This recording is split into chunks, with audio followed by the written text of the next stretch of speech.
É impressionante como a obesidade aumentou nos dias atuais, né? Porque as pessoas não andam mais. Então as Ah, pessoas têm medo de andar na rua, né? Anti- são tantas coisas, né? Você não anda porque tudo tá na sua mão, então você não precisa mais levantar nem para mudar canal da televisão, é tudo na mão, tudo no celular. Andar na rua nas grandes cidades ficou difícil, mas tem os parques, a gente tem que. Aí eu acho que a gente tem que cobrar das autoridades que eu tenha o direito de andar na rua, né? De caminhar na rua, porque eu falo, um par de tênis todo mundo tem, né? Às vezes não tem dinheiro para uma academia, mas tênis todo mundo tem um. Todo mundo tem. E aí você pode andar na rua, aí tem que cobrar que a calçada esteja boa para você não tropeçar e cair, que seja seguro você andar, você caminhar num parque sem ter medo de ser assaltado. Aí realmente eu acho que esse é um poder que a gente tem, né? De cobrar.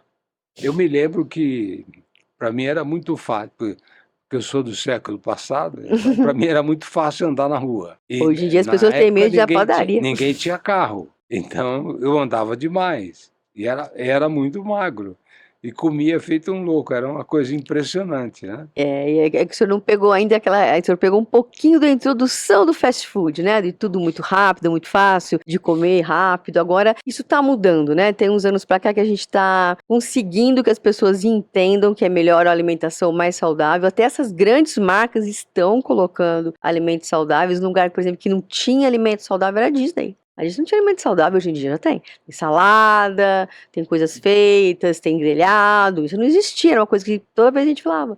Só tinha coisa feita. Hoje já tem bolo sem açúcar, sem derivados do leite, sem glúten.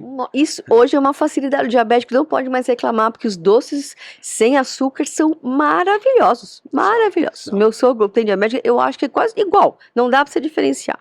Então hoje você tem muita E facilidade. os preços também são maravilhosos, né? Mas já foi mais caro, eu acho. Já foi mais caro. É verdade, Já é foi verdade, mais. é Quando verdade. começa a ter mais, né? Você tem mais acesso.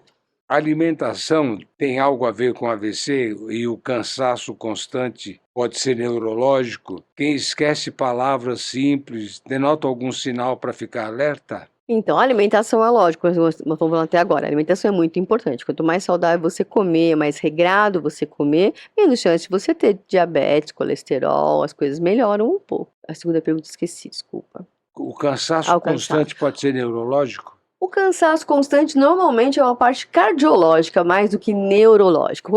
O cansaço constante tem que se observar se você não tem nada cardíaco, porque a gente tem uma doença neurológica chamada esclerose lateral amiotrófica, que tem uma degeneração das placas neuronais, né, do neurônio motor. Então é como se de repente começasse a não funcionar mais aquilo que faz o músculo funcionar. Então a pessoa vai perdendo gradualmente a função motora, não vai conseguindo andar, não vai conseguir levantar um braço. Tem um ator que até fazia Grey's Anatomy, que era fazia o cirurgião plástico, que está com esse diagnóstico agora. É um diagnóstico complicado, porque nós não temos cura ainda, uma doença progressiva, bem triste. Quem esquece palavras simples denota algum sinal para ficar alerta? Hoje em dia a gente tem muito quadro demencial, né? A gente tem muita coisa falando de Alzheimer, então as coisas começam a fugir então você tem que ficar prestando atenção se realmente isso.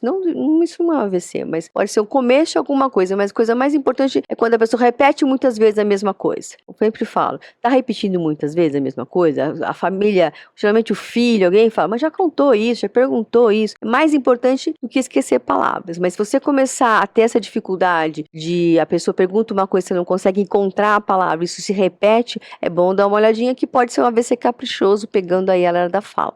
Sabemos que, dentre todas as doenças, o coração mata mais e deixa mais sequelas. O câncer vem em segundo lugar. E o AVC? Logo atrás. É o Logo terceiro. atrás? É o terceiro. É o terceiro. Eu acho que a sequela do AVC pode ser muito maior do que o câncer, né? Do que do próprio câncer ou a parte cardiológica. O AVC dá sequelas importantes para a pessoa, né? Você perder a capacidade de mobilidade. Apesar que eu sempre acho que mesmo a gente perdendo um lado do corpo, você ainda consegue fazer muita coisa. Mas a perder a capacidade de fala, do que move o ser humano, né? Que é o diálogo, você não consegue entender o que a pessoa está falando para você, ou você, às vezes, que é um tipo de afasia que a gente tem, ou ao contrário, você entende, mas não consegue falar o que você quer. Isso, para mim, é a morte em vida. Eu acho realmente um dos casos mais graves. Não poder falar não para alguma coisa que estão fazendo com você. Eu faço uma pergunta para a senhora. As pessoas, por exemplo, que se aposentam e vão para frente de uma televisão, trabalhava muito antes, usava muito a mente e tal, de repente decide se aposentar, vai viajar, se cansa e vem para casa, aí fica sem ocupação. Que risco essas pessoas têm de ter problemas?